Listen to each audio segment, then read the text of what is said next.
నటుడు కమల్ హాసన్ మళ్లీ చిక్కుల్లో పడ్డారు. మహాభారతంలోని పాత్రలను అవమానించేలా మాట్లాడారంటూ ఆయనపై తమిళనాట కేసు నమోదైంది.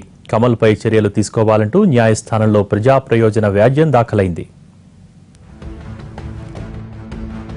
జల్లికట్టు మొదలు తమిళ రాజకీయాల వరకు ప్రతి అంశంపైన తన అభిప్రాయాలను నిర్మోహమాటంగా చెబుతున్న కమల్ హాసన్ కు కొత్త సమస్య వచ్చి పడింది. హిందూ మతాన్ని అవమానించారని ఆరోపిస్తూ హిందూ మక్కల్ కక్షి కోర్టులో బిల్ దాఖలు చేసింది.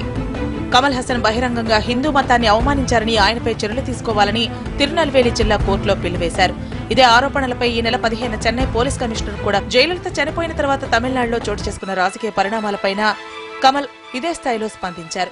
శశికళకు వ్యతిరేకంగా గళం విప్పారు. జై వారసుడిగా ముఖ్యమంత్రిగా కొనసాగే అధికారం, హక్కు పన్నీర్ సెల్వానికి మాత్రమే ఉన్నాయన్నారు. జల్లికట్టును కూడా కమల్ పూర్తిగా సమర్థించారు.